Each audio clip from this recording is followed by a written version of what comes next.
ನಮಸ್ಕಾರ. ವಿಶೇಷ ಕಾರ್ಯಕ್ರಮಕ್ಕೆ ಸ್ವಾಗತ. ನಾನು ಪೂರ್ಣಿಮಾ. ಎಂದಿನಂತೆ ಒಂದಷ್ಟು ವಿಚಾರಗಳ ಬಗ್ಗೆ ಚರ್ಚೆ ಮಾಡ್ತಾ ಹೋಗ್ತಾ ಇದ್ದೀವಿ. ಈ ದಿನದಲ್ಲಿ ಏನೆಲ್ಲ ಬೆಳವಣಿಗೆಗಳಾಗ್ತಾ ಇದೆ ಅಂತ ಹೇಳಿ, ಅದರಲ್ಲೂ ಪ್ರಮುಖವಾಗಿ ನಾವು ಧರ್ಮಸ್ಥಳದ ವಿಚಾರ ನೋಡಿ. ಧರ್ಮಸ್ಥಳದ ವಿಚಾರಕ್ಕೆ ಸಂಬಂಧಪಟ್ಟಂತೆ ಒಂದಷ್ಟು ಅಪ್ಡೇಟ್ಗಳನ್ನು ನಿಮಗೆ ಕೊಡ್ತಾ ಹೋಗ್ತಾ ಇದ್ವಿ. SIT ತನಿಖೆ ಮತ್ತಷ್ಟು ಚುರುಕು, ಬೇಗ ಮುಗಿಸುವಂತೆ ಆದೇಶ ಅನ್ನುವಂತಹ ಒಂದಷ್ಟು ಸುದ್ದಿಗಳು ಓಡಾಡ್ತಾ ಇತ್ತಲ್ಲ. ನೆನ್ನೆ ಎಪಿಸೋಡಲ್ಲಿ ಅದೆಲ್ಲದಕ್ಕೂ ಕೂಡ ಸ್ಪಷ್ಟನೆ ಕೊಡುವಂತಹ ಕೆಲಸ ನಮ್ಮ ಕಾರ್ಯಕ್ರಮದ ಮುಖಾಂತರ ನಾವು ನೋಡಿದ್ವಿ, ತಿಳಿಸ್ಕೊಡುವಂತಹ ಪ್ರಯತ್ನ ಕೂಡ ಮಾಡಿದ್ವಿ. ಅಷ್ಟು ಈಸಿನಾ ಬೇಗ ಮುಗಿಸ್ಬಿಡಿ ತನಿಖೆಯನ್ನ ಅಂತ ಹೇಳಿದ್ರೆ, ಅಷ್ಟು ಈಸಿನ ತನಿಖೆ ಮುಗಿಸೋದಕ್ಕೆ ಅಂತ ಹೇಳಿ ಅದರ ಒಂದು ಭಾಗ ನೋಡಿ. ನಾವು ಹೇಳಿದ್ವಿ ನಿನ್ನೆ, ಅಷ್ಟು ಈಸಿ ಅಲ್ಲ, ಅಷ್ಟು ಬೇಗ ಮುಗಿಯೋದಕ್ಕೆ ಸಾಧ್ಯನೇ ಇಲ್ಲ ಅಂತ ಹೇಳಿ. ಅದಕ್ಕೆ ಮತ್ತೊಂದು ಆ್ಯಡ್ ಆಗಿದೆ. ಮತ್ತೆ ಉತ್ಖನನ ನಡೆಯುವಂತಹ ಸಾಧ್ಯತೆಗಳು ಬಹಳಷ್ಟಿದೆ. ಒಂದಿಬ್ರು ರಿಟ್ ಅರ್ಜಿ ಸಲ್ಲಿಸಿದ್ರು ಹೈಕೋರ್ಟ್ಗೆ. ಯಾರವರಿಬ್ರು?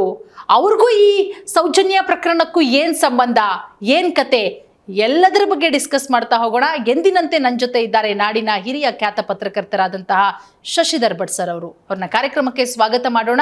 ಸರ್, ಕಾರ್ಯಕ್ರಮಕ್ಕೆ ಸ್ವಾಗತ. Thank you Purnima. ಸರ್, ಒಂದು ಅದ್ಭುತವಾದಂತಹ ಮಾತು ಹೇಳಿದ್ರಿ ನಿನ್ನೆ. ಅಷ್ಟು ಈಸಿ ಅಲ್ಲ ಪೂರ್ಣಿಮಾ. ಮೊಹಂತಿ ಅವರು ಆದೇಶ ಮಾಡಿದ್ದಾರೆ ಅನ್ನೋದೇ ನನಗೇನೋ ಸುಳ್ಳು ಅನ್ನಿಸ್ತಿದೆ. ಅದು ಪೊಲೀಸ್ ಡಿಪಾರ್ಟ್ಮೆಂಟಿಗೆ ಗೊತ್ತಿರುತ್ತೆ ಯಾವ ಕೇಸು ಎಷ್ಟು ದಿನ ಮುಗಿಯುತ್ತೆ, ಎಷ್ಟು ವರ್ಷಗಳು ತಗೊಳುತ್ತೆ ಅಂತ ಹೇಳಿ. ಇಷ್ಟು ವರ್ಷನೇ ಮುಗ್ದಿಲ್ಲ, ಇಮಿಡಿಯೇಟ್ ಆಗಿ ಮುಗಿಸ್ಬಿಡಿ ಅಂದ್ರೆ ಅದೆಲ್ಲವೂ ಕೂಡ ಕಪೋಲ ಕಲ್ಪಿತ ಕಥೆಗಳು ಅಂತ ಹೇಳಿ. ನೀವು ಹೇಳಿದ 100% ನಿಜ ಅನ್ಸುತ್ತೆ ಸರ್. ಇವತ್ತು ಒಂದು ಆ್ಯಡ್ ಆನ್ ಆಗಿದೆ ನೋಡಿ. ಒಂದಿಬ್ರು ಮತ್ತೆ ಬಂದಿದ್ದಾರೆ. ಮತ್ತೆ ನಾವು ಹೇಳೋ ಜಾಗವನ್ನ ನೀವು ಅಗಿರಿ. ಈಗ ಚಿನ್ನಯ್ಯ ಹೇಳಿದಂತಹ ಜಾಗ, ಚಿನ್ನಯ್ಯ ಶವ ಉಳಿದನ್ನ ನಾವು ನೋಡಿದ್ವಿ. ಹಾಗಾಗಿ ಆ ಜಾಗ ನೀವು ಅಗದ್ರಿ. ಈಗ ನಾವು ಒಂದಿಷ್ಟು ಜಾಗಗಳ ಹೇಳ್ತೀವಿ, ಅದನ್ನ ಅಗಿರಿ ಅಂತ ಹೇಳಿ.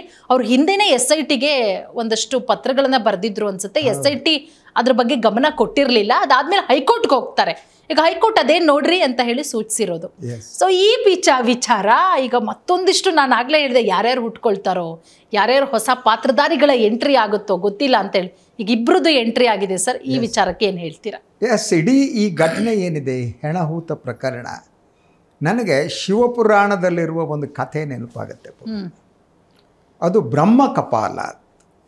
ಆ ಬ್ರಹ್ಮ ಕಪಾಲದ ಕಥೆ ಏನು? ಕಪಾಲ ಅಂದ್ರೆ ಬುರುಡೆನೆ. ಬ್ರಹ್ಮನ ಮೇಲೆ ಶಿವನಿಗೆ ಸಿಟ್ಟು ಬಂದ್ಬಿಡುತ್ತೆ. ಅವನು ಶಿವ ಏನು ಮಾಡ್ತಾನೆ, ಬ್ರಹ್ಮನ 5ನೇ ತಲೆಯನ್ನು ಕಟ್ ಮಾಡ್ತಾನೆ. ಅವನಿಗೆ 4 ತಲೆಗಳು ಮಾತ್ರ ಇದೆ ಬ್ರಹ್ಮನಿಗೆ. 5ನೇ ತಲೆಯನ್ನು ಕಟ್ ಮಾಡ್ತಾನೆ. ಆ 5ನೇ ತಲೆ ಬುರುಡೆ ಬಂದು ಶಿವನಿಗೆ ಗಂಟೆ ಹಾಕಳುತ್ತೆ. ಆ ಬುರುಡೆ ಎಂಥ ಬುರುಡೆ ಅಂದರೆ, ಎಲ್ಲೆಲ್ಲೋ ಸುತ್ತಿದ್ರು ಬುರುಡೆ ಹೋಗಲ್ಲ, ಅವನು ಬಿಡಲ್ಲ, ಶಿವನ ಹಿಡ್ಕೊಬಿಡುತ್ತೆ ಅದು ಬುರುಡೆ. ಯಾಕೆ ಅಂದರೆ ಅದು ಹತ್ಯಾ ಪಾಪ. ಅದಕ್ಕೆ ಬ್ರಹ್ಮ ಹತ್ಯೆ ಆಗಲಿ, ಹತ್ಯಾ ಪಾಪ ಶಿವನನ್ನು ಬಿಟ್ಟಿಲ್ಲ. ಶಿವ ಹಾಗೇ ಸುತ್ತಾಗ್ತಾನೆ, ಭೂಮಿ ಮೇಲೆ ಎಲ್ಲ ಹೋಗ್ತಾನೆ, ಕಪಾಲ ಬಿಡಲ್ಲ, ಬುರುಡೆ ಹಿಡ್ಕೊಂಡಿದೆ. ನಮ್ಮ ಮಾಧ್ಯಮಗಳಿಗೆ ಬುರುಡೆ ಹಿಡ್ಕೊಂಡಿದೆ, ನಮಗೆಲ್ಲ ಬುರುಡೆ ಹಿಡ್ಕೊಂಡಿದೆ ಅಲ್ವಾ? ಇದು ಧರ್ಮಸ್ಥಳ ಬುರುಡೆ ಹಿಡ್ಕೊಂಡಿದೆ ನಮಗೆ. ಅದು ಅವರವ್ರು ಮಾಡಿದ ಪಾಪಕ್ಕೆ ಬುರುಡೆ ಹಿಡ್ಕೊಳ್ಳುತ್ತೆ ಅಂತ ಏನಿವೆ. ಸೊ ಈ ಬುರುಡೆ ಏನಾಗುತ್ತೆ, ಶಿವನ ಹಿಡ್ಕೊಬಿಡುತ್ತೆ. ಶಿವ ಎಲ್ಲ ಕಡೆ ಓಡಾಡಿ ಏನು ಮಾಡೋಕ್ಕಾಗಲ್ಲ. ನಂತರ ಬದ್ರಿನಾಥಕ್ಕೆಲ್ಲ ಬರ್ತಾನೆ. ಅಲ್ಲಿ ಪಕ್ಕದಲ್ಲಿ ಅಲಕನಂದ ನದಿ ಅಂತಿದೆ, ಭಾಳ ಅದ್ಭುತವಾದ ಪ್ಲೇಸು. ನಾನು ಹಿಮಾಲಯವನ್ನು ಭಾಳ ವರ್ಷಗಳ ಕಾಲ ಸುತ್ತಿದವು. ಸೊ ಅಲಕನಂದ ನದಿ ಹತ್ತಿರ ಬಂದ ಕಡೆ ವಿಷ್ಣು ಪ್ರವೇಶ ಮಾಡಿಬಿಟ್ಟು, ವಿಷ್ಣು ಯಥಾ ಪ್ರಕಾರ ಏನೋ ಮಾಡ್ತಾನೆ. ಅವರಿಗೆ ಆ ಬ್ರಹ್ಮ ಹತ್ಯಾ ದೋಷ ಏನಿದೆ ಅದು ಹೋಗುತ್ತೆ. ಸೊ ಕಪಾಲ ಬಿಡುತ್ತೆ. ಸೊ ಈ ಧರ್ಮಸ್ಥಳದ ಕಪಾಲ, ಸೊ ಶಿವನನ್ನೇ ಬಿಡದ ಕಪಾಲ ಬುರುಡೆ ಏನಿದೆ, ಅದು ಶಿವನ ಪಾದದ ಎದುರು ಇರುವಂಥ ಚೌಕಿದಾರರು ಬಿಡುತ್ತೆ. ಅದು ಐ ಡೋಂಟ್ ಥಿಂಕ್ ಸೊ. ಶಿವನನ್ನೇ ಕಪಾಲ ಬಿಟ್ಟಿಲ್ಲ, ಬುರುಡೆ ಬಿಟ್ಟಿಲ್ಲ. ಶಿವನ ಹೆಸರು ಹೇಳಿ ಬದುಕನ್ನು ನಡೆಸೋರು ಏನಿದ್ದಾರೆ, ಮಧ್ಯವರ್ತಿಗಳು ಏನಿದ್ದಾರೆ, ಅವರಿಗೆ ಕಪಾಲ ಬಿಡಲ್ಲ ಅಂದರೆ ಹತ್ಯೆ ಏನಿದೆ, ಹತ್ಯಾ ಪ್ರಕರಣ ಬಿಡಲ್ಲ. ಸೊ ಹೇಗೆ ವಿಷ್ಣು ಇಂಟರ್ಫಿಯರ್ ಆಗಿಬಿಟ್ಟು ಶಿವನಿಗೆ ಹಿಡಿದಿರುವಂತಹ ಈ ಕಪಾಲವನ್ನು ಬಿಡಿಸಿದ್ನೋ, ಹಾಗೆ ಈಗ SIT ಇಂಟರ್ಫಿಯರ್ ಆಗಿದೆ. ಅದು ಆ ಕಪಾಲ ಹಿಡಿದ ಕಪಾಲವನ್ನು ಬಿಡಿಸ್ಬೇಕಾಗಿದೆ. ಹತ್ಯಾದೋಷ, ಯಾರಿಗಾದ್ರೂ ಹತ್ಯಾದೋಷ ಇರ್ಬೇಕಲ್ವಾ? ಹೌದು. ಅಲ್ಲಿ ನೀವು ಅಷ್ಟು ಜನ ಸತ್ತಿದ್ದಾರೆ ಅಂತಂದರೆ ಅದ್ರ ದೋಷ ಯಾರಿಗಾರು ಹೋಗ್ಬೇಕು. ಯಾರು ಹತ್ಯೆ ಮಾಡಿದ್ದಾರೆ ಅವರಿಗೆ ಪ್ರಾಯಶ್ಚಿತ್ತ ಆಗಬೇಕು. ಶಿವನಿಗೆ ಆದಮೇಲೆ ಶಿವನ ಕಿಂಕರಗಳು, ಪ್ರೇತಗಳು, ಇನ್ನೊಂದು ಸುತ್ತಮುತ್ತಲು ಓಡಾಡ್ತಿರೋವರು, ಗಣಗಳು, ಇವ್ರು ಯಾವ ಲೆಕ್ಕ? ಎಲ್ಲ ಗಣಗಳೇ. ಇವರೆಲ್ಲ ಶಿವನ ಗಣಗಳು, ಶಿವನ ಹೆಸರು ಹೇಳಿ ಪ್ರೇತ ನೃತ್ಯ ಮಾಡೋ ಜನ. ಆದ್ದರಿಂದ ಇವ್ರಿಗೆ ಬಿಡಲ್ಲ. That's a thing. ಸೊ ನಾವು ನಿನ್ನೆ ಚರ್ಚೆ ಮಾಡಿದ್ವಿ, ಇದು ಅಷ್ಟು ಬೇಗ ಮುಗಿಸೋಕ್ಕೆ ಸಾಧ್ಯನಾ, ಹೇಗಾಗುತ್ತೆ ಅದು? ಯಾಕೆಂದರೆ ಅದು ಈಗ ನ್ಯಾಯಾಂಗದ ಅಂಗಳವನ್ನು ಕೂಡ ಈಗ ಪ್ರವೇಶ ಮಾಡ್ತು. ಹೌದು, ಬಿಕಾಸ್ ಇಬ್ಬರು ಪುರಂದರ ಮತ್ತು ತುಕಾರಾಮ್ ಇಬ್ಬರು, ಪುರಂದರ ಗೌಡ ತುಕಾರಾಮ್ ಅಲ್ಲಿಗೆ ಅವರೇನೆ. ಎಸ್, ಅವರು ಏನು ಹೇಳಿದ್ರು, ಅವರು ಸೊ ಚಿನ್ನಯ್ಯ ಹೆಣ ಹೂಳುವುದನ್ನು ನಾವು ನೋಡಿದ್ವಿ. ಆ ಜಾಗ ಯಾವುದು ಅನ್ನೋದು ನಮ್ಗೆ ಗೊತ್ತಿದೆ, ನಾವು ತೋರಿಸ್ತೀವಿ. ಸೊ ಯೂಶ್ವಲಿ SIT ಇದನ್ನು ಆವಾಗಲೇ ಸೀರಿಯಸ್ ಆಗಿ ತಗೋಬೇಕಾಗಿತ್ತು. ತಗೊಳ್ಳಿಲ್ಲ. ಐ ಡೋಂಟ್ ನೋ ವೈ ಅವ್ರು ಯಾಕೆ ತಗೊಂಡಿಲ್ಲ. ಯಾಕಂದರೆ ನೀವು ಯಾವುದೇ ಇಂಥ ಪ್ರಕರಣಗಳಲ್ಲಿ ನೀವು ಸತ್ಯವನ್ನು ಹುಡುಕುವಾಗ ನೀವು ಸರ್ಕಮಸ್ಟೆನ್ಷಿಯಲ್ ಎವಿಡೆನ್ಸ್ ಬಗ್ಗೆ ನೋಡಬೇಕಾಗುತ್ತೆ. ನಿನ್ನೆ ಒಂದು ಮಾತು ಹೇಳ್ತಾ ಇದ್ರಿ ಸರ್, ಸಾರಿ ಮಧ್ಯದಲ್ಲಿ, ಹೇಳಿ. ಯಾರೇ ಬಂದು ನಾನು ಹೋಗಿ ಈ ಪ್ರಕರಣದ ಬಗ್ಗೆ ನಾನೇನೋ ಸಾಕ್ಷಿ ಹೇಳ್ತೀನಿ, ನನಗೇನೋ ಗೊತ್ತು ಅಂದ್ರೂ ನನ್ನನ್ನು ವಿಚಾರಣೆ ಮಾಡಬೇಕು ಅಂತ ಹೇಳಿ.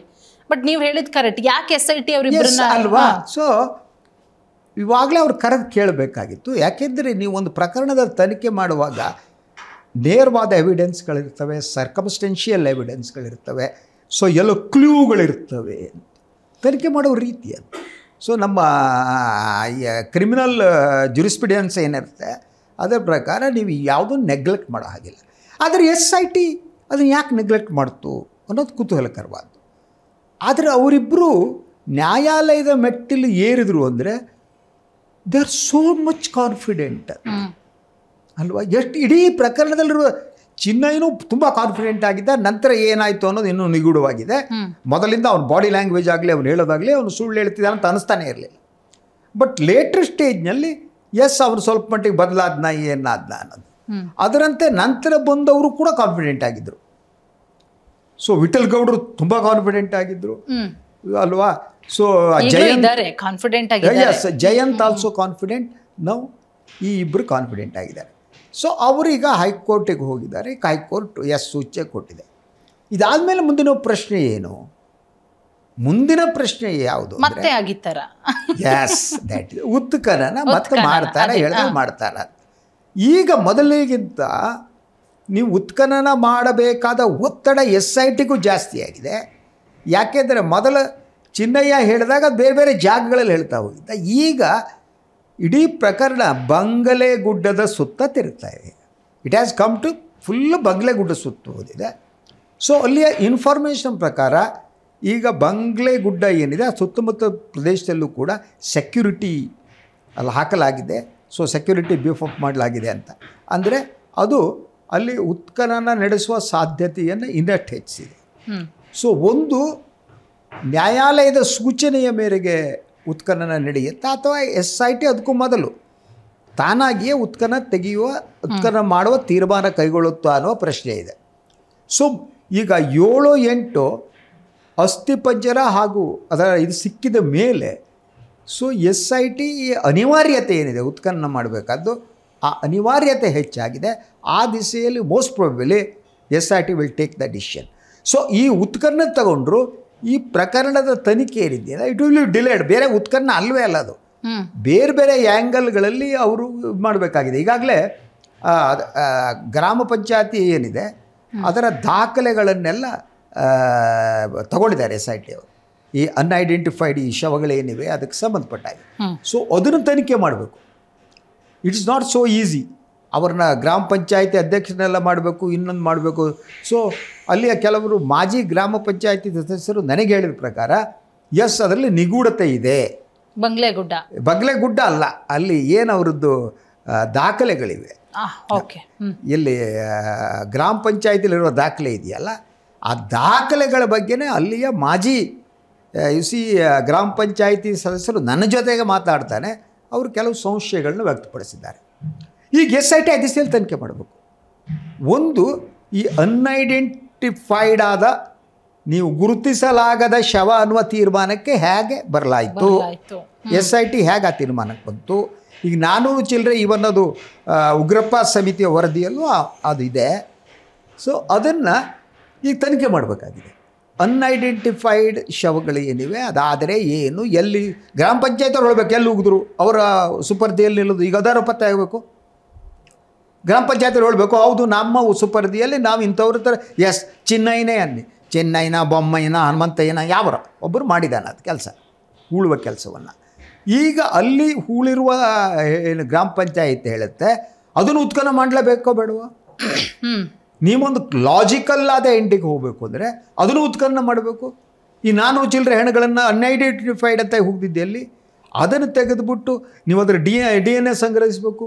ಅದ್ರ ಜೊತೆಗೆ ಯಾರಾದರೂ ತಮ್ಮವ್ರು ಕಳ್ಕೊಂಡಿರ್ವಿ ಅಂತ ಹೇಳಿದರೆ ಆ ದೇವ್ರುಗಳು ಬಂದರೆ ಮ್ಯಾಚ್ ಮಾಡೋದು ನೋಡಬೇಕು, ಅವ್ರ DNA ತೆಗಬೇಕು. ತುಂಬ ಕೆಲಸ ಇದೆ.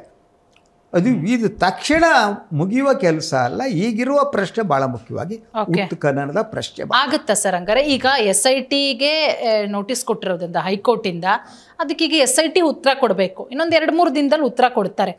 ಸೊ ಅವ್ರ ಉತ್ತರ ಏನಾಗಿರ್ಬಹುದು ಅಂದರೆ ಈಗ ಉತ್ಖನನ ಮಾಡೋ ಸಂದರ್ಭ ಬಂದೇ ಬರುತ್ತಾ ಅಥವಾ ಹೇಗೆ ಅಂತ? ಇಲ್ಲ, ಈಗ ಅಲ್ಲಿಯ ಸ್ಥಿತಿ ನೋಡಿದರೆ ಅಂದರೆ ಅಲ್ಲಿ ಸೆಕ್ಯೂರಿಟಿ ಬೀಫ್ ಅಪ್ ಮಾಡಲಾಗಿದೆ ಅಂತ ಆದರೆ ಯಾಕಾಗಿ ಸೆಕ್ಯೂರಿಟಿಯನ್ನು ಬೀಫ್ ಅಪ್ ಮಾಡಲಾಗಿದೆ? ಯಾಕೆ ಆ ಗುಡ್ಡಕ್ಕೆ, ಬಂಗ್ಲೆ ಗುಡ್ಡಕ್ಕೆ ಯಾಕೆ ಸೆಕ್ಯೂರಿಟಿ ಒದಗಿಸಲಾಗಿದೆ? ಸೊ ಅಂದರೆ ಅಲ್ಲಿ ಇನ್ಯಾವುದೋ ಚಟುವಟಿಕೆ ನಡೆಯುತ್ತೆ ಅಂತ. ಅಲ್ಲಿ ಉತ್ಖನನ ಮಾಡೋದಿದ್ದರೆ ಅದಕ್ಕೂ ಮೊದಲು ಅಲ್ಲಿ ಸ್ಥಳವನ್ನು ಗುರುತಿಸುವ ಕೆಲಸ ಆಗಬೇಕು. ಅದು ನಿನ್ನೆ ಆಗತ್ತೆ ಅಂತ ಹೇಳಲಾಗ್ತಾ ಇತ್ತು.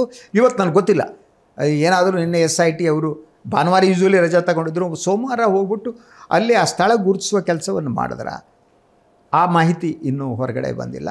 ಸೊ ಏನೋ ಈ ಹೊಸ ದೂರುದಾರರು ಏನಿದ್ದಾರೆ ಅವ್ರನ್ನ ಕರ್ಕೊಂಡು ಹೋಗ್ಬಿಟ್ಟು ಅಲ್ಲಿ ಮಾಡಲಾಗತ್ತಾ, ಅಥವಾ ಈಗಾಗಲೇ ವಿಠಲ್ ಗೌಡ್ರಿಗೆ ಗೊತ್ತಿರೋ ಮಾಹಿತಿ ಏನಿದೆ ಅವ್ರು ಹೇಳಿದ್ದಾರೆ, ಅಥವಾ ವಿಠಲ್ ಗೌಡ್ರಿಗೆ ಕೇಳ್ಕೊಂಡು ಆ ಸ್ಥಳವನ್ನು ಗುರುತಿಸುವ ಕೆಲಸ ನಂತರ ಉತ್ಖನನ ಮಾಡ್ತಾರೆ? ಇದು ದಟ್ ಇಸ್ ಅ ಕ್ವಶನ್.